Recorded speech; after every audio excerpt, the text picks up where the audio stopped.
yang memang satu kumpulan dari ujung sana sampai ujung sini. Sampai sekarang saya tak pandai ngukurnya. Nah, yaitu bahasa di kitab seperti itu. Prakteknya saya nggak pandai ngukurnya. Jadi kalau seandainya satu gelombang itu nyampe 2 kullah, masuk najis, ya gelombang itu suci. Tapi kalau gelombang itu nggak sampai 2 kullah, masuk najis, gelombang itu benajis. Nah, yang dilewati sama dia itu benajis. Disapu sama yang sebelumnya jadi suci lagi. Nah begitulah dia. Jadi misalnya kita bilang lah ini ada gelombang. Ternyata waktu gelombang itu jatuhlah misalnya bangkai tikus, plek, airnya ternyata sedikit tak sampai 2 kullah per gelombangnya. Maka gelombang yang membawa bangkai tikus ini kemana-mana, kan pasti bangkai tikusnya kan ikut gelombang itu saja, nggak nyebar ke sana sini, gitu. Ikut sama gelombang itu saja. Maka gelombang itu benajis terus. Yang dilewatinya, tanahnya, tepi, mungkin paretnya itu semua benajis, tapi tersapu sama yang menyusulnya itu jadi suci. Nah, yang parah kalau seandainya tikusnya nggak hanyut, tikusnya nyangkut. Semua yang lewat benajis tuh jadi. Kalau gelombangnya tidak sampai 2 kullah. Nah, sebelumnya suci. Ini tikus nyangkut nih. Lewat satu gelombang, najis. Lewat gelombang 2, najis. Lewat gelombang itu najis semua tuh. Kecuali nanti setelah berkumpul jadi satu lebih dari 2 kullah, barulah suci balik. Allah. Kalau begini apa mau ikut pendapat itu? Udah ikut pendapat Imam Ghazali sajalah. Asal nggak berubah nggak benajis sudah. Kan payah tuh. Kalau seandainya begitu, ada tali air misalnya di sawah begitu. Kecil-kecil kalau itu tak sampai rupanya apalagi sawah yang baru ngeracun tikus, mati tikus di situ. Lewat airnya udahlah ikut pendapat Imam Ghazali saja yang mengatakan kalau tak berubah tak najis, sudah aman gitu. Nah, jadi kalau sudah terlalu sulit, ya kalau masih bisa hati-hati silahkan, tapi kalau sudah terlalu sulit jangan sampai akhirnya umat kepayahan betul dalam beribadah. Nah, ya bisa pakai pendapat kedua. Asal jangan sampai memang tatabu'ur rukhas, masih bisa hati-hati mau yang mudah saja. Itu agak kurang pas kalau seperti itu. Itu beribadah dengan syahwat, dengan syahwat. Nah, jadi air yang mengalir sama seperti air yang tergenang. Nah, wa fil qadim, dan menurut qaul qadim, la yunajjisu, ini qaul qadim adalah pendapat Imam Syafi'i ketika masih di Irak, masih di Baghdad. Imam Syafi'i sempat berijtihad di sana, kemudian setelah hijrah ke Mesir mengeluarkan lagi pendapat tentang qaul jadid. Banyak qaul qadim, qaul jadid. Umumnya kalau ada qaul qadim dan qaul jadid, itu yang dipakai adalah qaul jadid, umumnya seperti itu. Tapi ada beberapa fatwa yang kalau saya tak salah sekitar 11 atau 14 begitu, enggak ingat. Ada beberapa fatwa yang dimenangkan oleh ulama-ulama Syafi'iyah, qaul qadimnya Imam Syafi'i. Di antaranya waktu sholat maghrib. Waktu sholat maghrib kalau qaul jadid itu, nah azan, persiapan, sholat 5 rakaat, habis tuh waktu maghrib. Itulah ukuran waktu maghrib. Itu qaul jadidnya seperti itu. Nah, kita bilanglah berapa menit tuh? Azan, iqamah, persiapan, sholat 5 rakaat. Butuh berapa waktu? Itulah waktu maghrib. Qaul qadimnya ya sampai masuk isya begitu. Sampai hilang syafaqul ahmar, sampai hilang awan merah. Itu qaul qadimnya. Qaul jadidnya azan, iqamah, sholat 5 rakaat. Pendek betul. Tapi yang dimenangkan ulama mazhab Syafi'iyah qaul qadim, artinya sampai waktu isya lah. Nah, itu ada beberapa yang seperti itu. Nah, kita lanjut. Nah, di qaul qadim la yunajjisu qaliluhu bila taghayyur. Nah, ini udah ikut ini saja lah. Kalau airnya mengalir, itu walaupun sedikit airnya, kalau airnya mengalir itu tidak bernajis kecuali sudah berubah perjiryahnya, pergelombangnya. Nah, wa huwa madhabu Malikin, dan itu adalah madhab Imam Malik, madhab guru beliau. Nah, Imam Maliki dan Imam Syafi'i. Ini luar biasa. Guru murid memang betul-betul luar biasa, saling menghargai walaupun berbeda hasil ijtihadnya. Dan yang membolehkan Imam Syafi'i untuk berbeda ijtihad atau berfatwa itu ya Imam Malik. Di usia 15 tahun, usia masih 15 tahun. Kalau sekarang tuh anak kelas 3 SMP lah ya. 15 tahun tuh anak kelas 3 SMP. Nah, Itu kata Imam Malik apa? Sekarang kau layak untuk berfatwa. Sekarang kau layak untuk berfatwa. 15 tahun, Masya Allah. Dan betapa luar biasanya Imam Malik. Kalau Imam Syafi'i ngajar, Imam Malik itu datang. Imam Malik itu datang. Tapi duduknya di balik tiang. Kenapa? Karena dia takut kalau muridnya nampak dia, muridnya jadi diam bercakap. Ini masa ngajari guru gitu. Jadi Imam Malik tahu adab Imam Syafi'i itu tinggi. Maka ketika mendengarkan kajian Imam Syafi'i, itu Imam Malik duduknya di balik tiang. Tapi ternyata karena kagum betul kepada Imam Syafi'i ini, ditulis di tiang itu sama Imam Malik. Ditulis, barang siapa yang ingin mendapatkan ilmu, maka hendaklah datang kepada Muhammad bin Idris Asy-Syafi'i. Memuji muridnya tadi itu, ditulis di tiang. Satu waktu ternyata Imam Syafi'i, karena itu tempat mengajarnya, melihat kok ada tulisan di tiang. Ditengok, kenal Imam Syafi'i. Ini tulisannya guru, ini tulisan guruku, ini tulisan Imam Malik nih. Memuji dirinya dengan tulisan di tiang tadi. Disambung di bawahnya sama Imam Syafi'i. Bagaimana tidak demikian? Sementara dia adalah murid dari Malik bin Anas. Jadi balas-balasan. Guru muji murid, muridnya nggak lupa sama gurunya. Itu luar biasanya ulama dulu. Saling menghargai. Kalau sekarang kan, Masya Allah, takut kalah panggung. Jadi dan itulah yang dipesankan oleh Tuan Guru almarhum Muhammad Hafiz Yazid.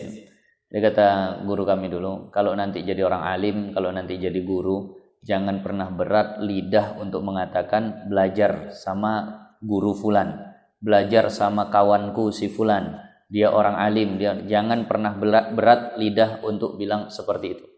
Tujuan ulama itu nyebarkan ilmu, bukan supaya semua orang belajar sama dia.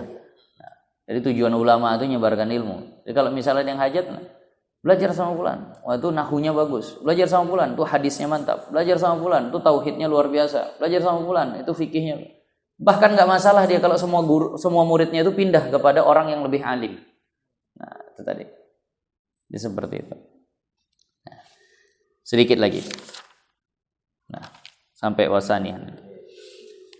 Kemudian qala fil majmu', dikatakan dalam kitab majmu', sawa'un kanat najasatu ma'iatan au jamidatan, baik najisnya itu yang cair ataupun yang padat sama, masuk ya nunggu berubah dulu. Kalau airnya banyak, kalau airnya sedikit masuk langsung bernajis. Nah, wal ma'ul qalilu, dan air yang sedikit, idza tanajjasa, kalau dia bernajis, ini air sedikit seperti ini, kalau kemasukan tai cicak dia bernajis. Nah, yathuru, bisa kembali suci bibulughihi qullataini. Nah, dengan sampainya dia 2 kullah. Air sedikit masukkan tai cicak bernajis, ditambah sampai 2 kullah, suci lagi dia. Kalau nggak ada perubahan. Nah, bahkan di sini yang luar biasanya, walau bima'in mutanajjisin, walaupun yang ditambah ke dalamnya sama-sama air bernajis. Ada 20 timba. 20 timba, masing-masing ada najisnya. Kalau disatukan, nyampe 2 kullah nih. Disatukan 20 timba yang bernajis tadi ke dalam 1 bak. Sampai 2 kullah, tak ada perubahan. Suci balik semua. Maka kalau punya air bernajis, jangan buru-buru dibuang. Tuangkan saja ke sumur. Maka suci balik airnya. Kenapa? Begitu dia 2 kullah, tidak ada perubahan, maka suci. Haitsu la taghayyura bihi, sekira-kira tetap tidak ada perubahan padanya. Nah, wal kasiru, dan air yang banyak, yathuru bizawali taghayyurihi, itu bisa suci dengan dihilangkan perubahannya, dengan hilang perubahannya, binafsihi, dengan sendirinya. Misal ada air sumur, masuk ke dalamnya bangkai ayam. Dulu orang-orang dulu tuh sering kejadian seperti itu. Karena sumurnya di luar, tiba-tiba tengok ke dalam udah ada ayam beserta anak-anaknya. Kadang anak ayam induknya masuk, ikut masuk, mati semua ke dalam. Dibiarkan seminggu, ternyata bau bangkai. Ayamnya diangkat, dibuang, air sumur ditimbah. Ya Allah, air sumur pun jadi bau bangkai ayam. Airnya banyak, tapi sudah berubah dengan masuknya bangkai. Maka hukum airnya bernajis. Jadi bagaimana ini, airnya boleh dipakai enggak? Selama masih ada bau bangkai ayamnya, enggak boleh pakai. Tapi ternyata dibiarkan seminggu, 2 minggu, 3 minggu, ditimba lagi, udah tak ada bau bangkai ayamnya. Hilang bau bangkai ayamnya dengan sendirinya. Maka ini hukumnya suci balik airnya. Paham? Nah, tapi kalau air sedikit nggak ada cerita seperti itu. Nah, misal ada air 1 ember. Kemasukan misalnya bangkai tikus. 1 ember ini tak sampai 2 kula. Masuk ke dalamnya bangkai tikus. Dicium airnya, bau bangkai tikus, dibiarkan berapa lama, ditengok, hilang baunya, tapi airnya sedikit, ya nggak ada istilah suci, tetap benajis. Nah, yang bisa berubah jadi suci kembali kalau perubahannya hilang itu adalah air banyak, kayak air sumur tadi lah. Kalau sudah nggak bau bangkai, maka bisa suci menyucikan kembali. Nah, atau bukan dengan sendirinya, au bima'in zida alaihi, atau dengan air yang ditambahkan ke dalamnya. Cium air yang ada bangkai ayamnya tadi, bau bangkai ayam airnya. Coba ditambahkan airnya, tambah lagi air, 1 tong, 2 tong, 3 tong, sampai menaik air sumur tadi, meninggi, kemudian dicium. Wah, udah hilang bau bangkai ayamnya. Boleh pakai, silahkan. Nah, jadi cara sucinya air yang bernajis tadi, kalau airnya banyak, nah, yaitu dengan hilang baunya atau perubahannya dengan sendirinya, atau dengan ditambahkan air, au naqasa anhu, atau dikurangi. Tapi kalau dikurangi ini kecil lah kemungkinan, tapi seandainya bisa, cobalah ditimba, mana tahu, misal saja nih, mana tahu atas-atasnya saja sebenarnya yang bau gitu. Ditimba sampai beberapa kali timba, cium terakhir, udah nggak ada baunya, dengan catatan sisanya masih 2 kulah ya. Nah, kalau sisanya masih 2 kulah, maka suci dia balik. Wa kanal baqi katsiran, adapun air yang sisanya itu banyak. Jadi kesimpulannya, kalau ada air bernajis bisa kembali suci. Kalau airnya sedikit bisa kembali suci dengan digabungkan menjadi 2 kulah dan tidak ada perubahan, maka sucilah dia. Kalau airnya banyak, masuk najis kemudian berubah baunya, bisakah dia suci lagi? Bisa. Cara pertama dengan dibiarkan kemudian hilang sendiri bau najisnya, misal kalau bau, warna najisnya, misal kalau warna, sampai itu hilang sendiri maka suci. Yang kedua, ditambahkan air ke dalamnya sampai hilang bau najisnya atau warna najisnya. Nah, yang ketiga, itu bisa dia suci kalau dikurangi. Nah, yang sering ditanya orang, kalau seandainya dimasukkan sesuatu, misalnya dicium air, air sumur kita bau bangkai ayam gara-gara ada ayam semalam mati. Masukkan multo, masukkan pokoknya segala macam lagi, dicium. Wah, ini udah nggak bau bangkai ayam nih, ini udah agak-agak bau multo nih. Nah, apakah bisa dikatakan suci? Tidak. Kenapa? Dia bukan hilang, dia tersamar. Nah, dia bukan hilang, dia tersamar. Ini misal baju kita kena darah, ya, habis itu kita cat warna putih, nggak nampak darahnya, hilang atau tertutup? Tertutup, maka itulah bandingannya. Nah, jadi nggak bisa dia suci kalau dengan itu. Dengan ditambah sesuatu yang punya sifat, maka tidak bisa air itu menjadi suci. Nah, karena dia sebenarnya bukan hilang, tapi kalah saja. Nah, bukan hilang tapi kalah. Nah, jadi itu. Apa?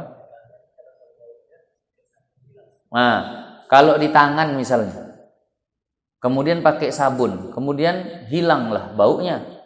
Jadi yang tercium bau sabun. Ini, kalau membersihkan najis ini, kalau memang sudah digosok, sudah dicuci, ternyata yang tersisa hanya baunya saja, maka itu kan dimaafkan. Nah, jadi usahanya minimal harus ada gosok. Misal tak sengaja tangan terpegang kotoran ayam. Nah, dicuci udah digosok nih. Warna sudah hilang, cium, masih ada baunya. Sebenarnya itu sudah dimaafkan. Nah, itu sudah dimaafkan. Tapi ulama memang anjurkan tambah dengan sabun. Nah, tambah dengan sabun. Nah, tapi kalau warna masih ada, bau masih ada, nah ini nggak dimaafkan. Kalau yang tersisa hanya bau saja, atau yang tersisa hanya warna saja, maka itu dimaafkan. Dengan catatan sudah ada usaha menggosoknya. Nah, tadi. Jadi kalau seandainya dikasih sabun pun ya nggak masalah. Nah, wasani akan datang mungkin. Nah, sampai sinilah 1 jam. Wasaniha ini akan datang, dan syarat sah wudu yang kedua ini akan datang.